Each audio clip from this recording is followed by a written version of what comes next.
Ojo por ojo, la verdadera historia del Grupo Colina, la captura de Santiago Martín Rivas. En la noche del martes 12 de noviembre de 2002, el periodista recibió una llamada telefónica. Una voz femenina le hizo saber que hablaba por encargo del Dr. Gómez. Al escuchar el apellido redobló su atención. Hacía 3 meses que había perdido todo rastro y esta vez reaparecía una de las 3 claves utilizadas por Santiago Martín Rivas cada vez que deseaba retomar contacto. Aunque la voz delgada y apurada no la había escuchado antes, siguió con atención las indicaciones de la mujer. Estaría al día siguiente a las 2 de la tarde en la esquina de las avenidas La Marina y Universitaria vistiendo un blue jean y una blusa blanca. Al periodista le asomó una curiosidad, pero se ahorró la pregunta. La última vez que vio a Santiago Martín Rivas fue en el escondite al norte de la ciudad, camino a Ancón, y esta vez lo citaba en el extremo opuesto, a decenas de kilómetros de distancia. Al día siguiente, puntual, subió al automóvil una muchacha joven, delgada, de rasgos firmes y una nariz pronunciada que le daba cierto encanto. Sin dar pie a una conversación, se limitó a informar que Martin había mudado de refugio, que estaba dispuesto a concluir la última conversación que habían tenido, pero antes solicitaba el favor de conducirla al supermercado Metro ubicado a unas cuadras. La mujer recorrió a paso rápido las góndolas colocando en el carrito de compras alimentos enlatados, algunas hortalizas, fideos, café, azúcar y varias botellas de Coca-Cola. Cuando iban rumbo a la caja hizo el gesto de quien está olvidando algo y se dirigió hacia el stand de alquiler de películas. En ese trayecto apareció un sujeto que les dirigió una mirada fulminante, agresiva. El periodista se sintió incómodo por la insistente y violenta mirada y tuvo la intención de acercarse al individuo para preguntarle qué demonios le ocurría, pero el tipo apuró el paso, se unió a otro y se alejaron conversando. En el stand de películas la mujer eligió 6 y se encaminó hacia la caja, pagó una cuenta de 110 soles, avanzó hacia la playa de estacionamiento. Acomodó sus compras en el auto y le indicó al periodista enrumbar hacia la avenida Universitaria, en dirección al mar. Cuando llegaron a la intersección con la calle Lima, doblaron a la derecha y una cuadra después la mujer indicó girar a la izquierda. Era la calle Comandante Mor, en el distrito de San Miguel, que días después cobraría enorme celebridad. Estacionaron frente a un modesto edificio de 4 pisos con una puerta de rejas negras y la numeración 290. Bajaron las bolsas hasta el rellano y ella le pidió que la ayudara a subirlas. Por una estrecha escalera llegaron hasta la puerta del departamento 401. La mujer dio 3 golpecitos con una llave y alguien franqueó el ingreso desde dentro. Era el mayor Santiago Enrique Martín Rivas. Los 2 hombres se saludaron con la misma formalidad de las entrevistas anteriores. En el espacio destinado a la sala, lucía, solitaria, una mesa con 3 sillas. El ambiente continuaba hasta el sector destinado a la cocina con un pequeño frigobar y un repostero de melamine en cuyos compartimentos la mujer, en absoluto silencio, descargó el contenido de las bolsas. El departamento se completaba con un baño y 2 pequeños dormitorios. En uno de ellos, el que daba a la calle, un plástico negro hacía las veces de cortina y frente a la cama se distinguía el mismo vetusto televisor de los huariques anteriores. El militar le indicó al periodista tomar asiento junto a la mesa sobre la cual había un grueso folder y junto a él unas hojas impresas además de un libro. Un instante después, se acercó provisto de una botella de Coca-Cola y 2 vasos. Cuando los 2 hombres estuvieron listos para iniciar su reunión, la mujer dijo hasta luego y se marchó. Esa tarde del 13 de noviembre había sol y la temperatura anunciaba el verano. El prófugo tenía una actitud relajada cuyo origen era fácil de explicar. Recién había mudado de refugio y, por lo mismo, se sentía más seguro. Desde abril de 2001 había tenido 4 mudanzas cumpliendo una de las reglas básicas de quien vive en la clandestinidad, no permanecer por mucho tiempo en un mismo lugar. A su favor habían jugado la incompetencia de los agentes de la Dirección de Inteligencia del Ministerio del Interior, DIGEMIN, y los titulares sin sustento de la prensa que insistían en situarlo en el norte del país, sobre todo, en su ciudad de origen, Trujillo y sus alrededores. Más de una vez el militar pudo leer en Lima primeras planas con el anuncio de que estaba cercado en una hacienda trujillana o, al encender la televisión, se enteraba de que había estado de huésped en una casa de la ciudad de Piura. Por dar crédito a esas informaciones la policía se dedicó a rastrear su presencia en el norte y le dejaron un margen de movimiento en Lima, ciudad que no abandonó en ningún momento. ni siquiera para asistir al sepelio de su madre, de modo que el escondite de la calle Comandante Moore parecía muy seguro. El barrio era tranquilo, sin vecinos que pudiesen llamar la atención, y en el edificio cada habitante se ocupaba de lo suyo sin indagar en la vida de los demás.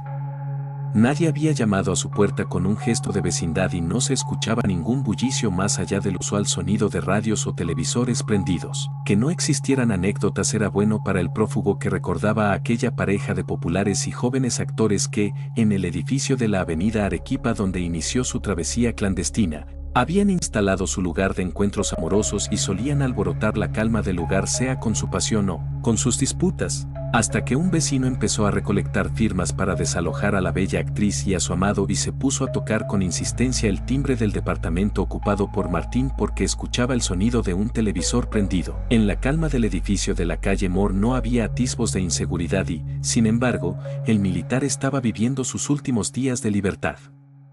Esa tarde del 13 de noviembre, aconteció la que sería la última entrevista. En realidad, concluía una larguísima entrevista desarrollada a lo largo de espaciados encuentros en los meses anteriores. En el momento en que se hizo un silencio y mientras recogía sus utensilios de trabajo, el periodista le solicitó una reunión final para precisar algunas dudas que pudiesen surgir de un manual militar que le había entregado.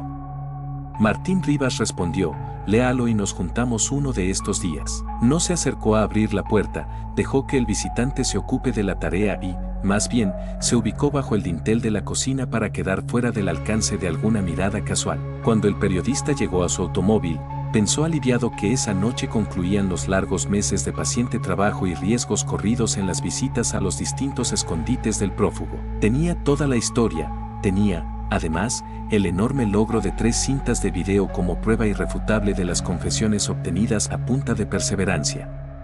En suma, tenía el reportaje que tantos habían perseguido durante una década. Sin embargo, aún le quedaba por vivir un episodio más. El lunes 11 de noviembre, los agentes de la DIGEMIN habían logrado ubicar el edificio de la calle Moore.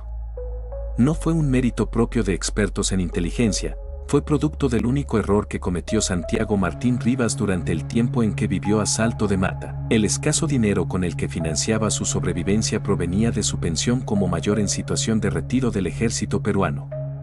Esa pensión le era pagada a través de la caja de pensiones militar policial y la cobraba su hermana mayor Mercedes a través de un poder notarial. Cada vez que efectuaba el cobro, depositaba el dinero en una cuenta corriente del Banco de Comercio y la suma era retirada en una agencia bancaria por aquellos que le prestaban ayuda en cada uno de los inmuebles en que anduvo escondido. Desde su llegada al departamento 401 en el edificio de la calle Moore, el uso de esos fondos estuvo a cargo de la mujer que contactó al periodista. Como la atención de la policía estaba puesta en Trujillo, habían sometido a seguimientos de rutina a Mercedes Martín Rivas. Y entonces ocurrió que el lunes 11 de noviembre por vez primera rompieron el rigor de no establecer contacto personal con familiares. En una calle del centro de Lima, la hermana de Martin le entregó a la mujer del edificio un sobre con documentos que el militar debía firmar para renovar la carta poder con la cual cobrar su pensión. Los agentes, que habían seguido desde Trujillo a Mercedes Martin, se toparon con el hallazgo de esa otra mujer a la que nunca antes habían visto. La siguieron y así fue como descubrieron el edificio de la calle Moore. La vieron salir portando el mismo sobre con el que había ingresado, retornar al centro de la ciudad y entregárselo a la hermana del prófugo. Los policías no tenían la certeza de que en ese inmueble se encontrase Santiago Enrique Martín Rivas, pero, sin duda, la posibilidad existía. ¿Por qué otra razón la hermana del prófugo haría un viaje de 500 kilómetros, esperaría el tiempo necesario para que le devuelvan un sobre y se embarcaría nuevamente hacia Trujillo? Sometieron a discreta vigilancia el edificio y no ocurrió nada llamativo hasta 2 días después, el miércoles en que la mujer y el periodista ingresaron al supermercado Metro. Aquel sujeto que en ese establecimiento fijó su rabiosa mirada en el periodista era un agente que, de esa torpe manera, buscó identificarlo. La policía, entonces, empezó a sumar datos: el encuentro de Mercedes Martin con la desconocida mujer del edificio, la diaria compra de varios periódicos que la mujer hacía en un barrio con gentes poco proclives a la información, el ingreso de un periodista al edificio, el fugaz perfil de un hombre que se dibujó en una de las ventanas la tarde del jueves y la ausencia de movimiento en el departamento 401. el único que no tenía aliento familiar en un edificio habitado por familias. Todo eso hizo avanzar a la policía en la certeza de que Santiago Martín Rivas tenía que ser, el ocupante del silencioso departamento. La información fue elevada al ministro del Interior, Gino Costa Santolaya, y este la trasladó al presidente Alejandro Toledo. Ordenaron una total vigilancia, pero decidieron no allanar el inmueble por una razón. Todo anunciaba una catástrofe del oficialismo en los comicios municipales y regionales a celebrarse el domingo de esa semana y se les había aparecido la gran noticia con la cual ocultar su desastre electoral. Aunque en público, Toledo y su corte criticaban con furor a Vladimiro Montesinos, en privado eran sus aprovechados alumnos en las malas artes de las cortinas de humo y otras más. Decidieron no echarle mano, hasta el lunes 18, a quien era el hombre más buscado en el país. La noticia les fue de enorme utilidad porque Perú Posible, el partido gobernante, fue desaparecido en las urnas electorales 76 y el presidente Toledo abucheado al momento de emitir su voto. Pero en pocas horas la atención del país giró totalmente hacia la captura del jefe del Grupo Colina. Desde el jueves el militar estaba a solas. La policía lo sabía porque vieron embarcarse a la misteriosa mujer en un bus con destino a Trujillo. 2 agentes la siguieron. Era Milagritos Malpica Risco, una abogada trujillana de 31 años de edad, que conocía a Martín Rivas desde los 5 años porque el militar era amigo de su padre. Había sido alumno de su madre en la escuela primaria y ambas familias vivían en la calle Unión. Era ella quien alquiló el departamento, quien le llevaba los alimentos al prófugo y había aceptado asumir su defensa legal, junto a su padre Estuardo Malpica Odiaga. Las compras que hizo el miércoles fueron para varios días porque viajó a Trujillo a emitir su voto. Cuando retornó a Lima se topó con la noticia de la captura. En las primeras horas de ese lunes, Martín Rivas se percató de un paisaje inusual en la tranquila calle. Para un observador cualquiera no había diferencias sustanciales, pero a él, conocedor de los seguimientos y reglajes, le llamaron la atención 2 hombres sumidos en una interminable charla en la esquina, cada uno con una mochila como si fueran estudiantes, pero con un aire policial imposible de esconder para un ojo entrenado. En la acera opuesta, sentado en la berma, vio a otro individuo leyendo un diario y, a mitad de calle, alcanzó a distinguir un auto estacionado con 3 ocupantes. Con el correr de la mañana la preocupación de Santiago Martín Rivas fue en aumento. Apareció otro auto con 2 ocupantes. Y en ambas esquinas aparecieron más individuos como consumiendo el tiempo en conversaciones de vagos. Hacía calor pero todos tenían una casaca liviana o una mochila. La deducción era inevitable, escondían sus armas. El militar tomó 2 maletines y empacó ropa, documentos, libros y una computadora portátil. En uno de los maletines, el de color negro, puso encima de todo el equipaje una pistola y una caserina. Se comunicó a través de su teléfono celular con Estuardo Malpica Odiaga. Era su abogado, pero sobre todo un amigo de larga data. Había estudiado en la universidad con su hermana Betty y luego al casarse con la señora María Risco de la Melena fijó su domicilio en la misma calle de los Martín Rivas.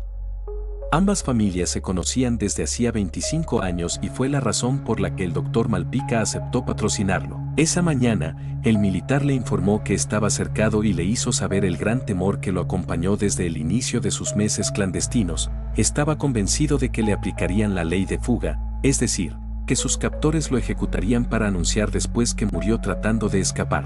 Esta aprensión se la había contado al periodista meses atrás afirmando que así habría de ocurrir porque hay mucha gente a la cual no le conviene que yo pueda hablar. Esa mañana, el abogado Malpica le aconsejó que llamara de inmediato a una persona que pudiese estar presente como testigo para evitar que su recelo, cierto o no, pudiese convertirse en realidad.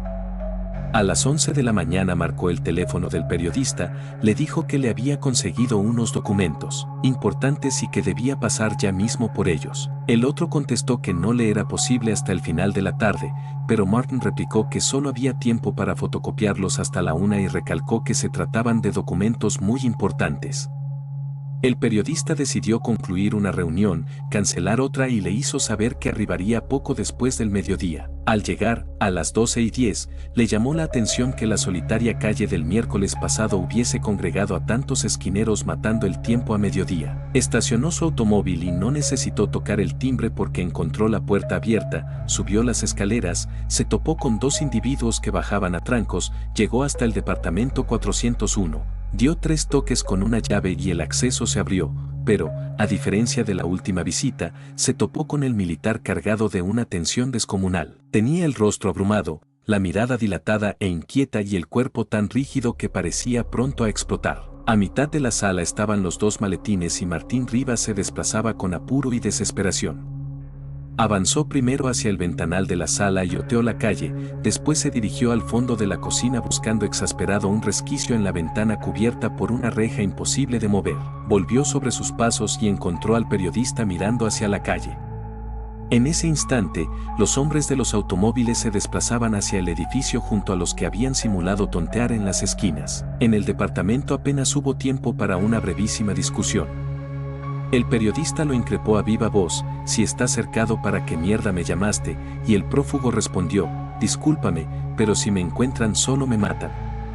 En ese instante, se oyó una voz agreste: «Policía, abra la puerta». Martín Rivas se arrimó a una de las paredes de la sala para quedar fuera del alcance de la puerta. La voz insistió: «Abra, carajo, todo el edificio está cercado». El militar siguió en silencio.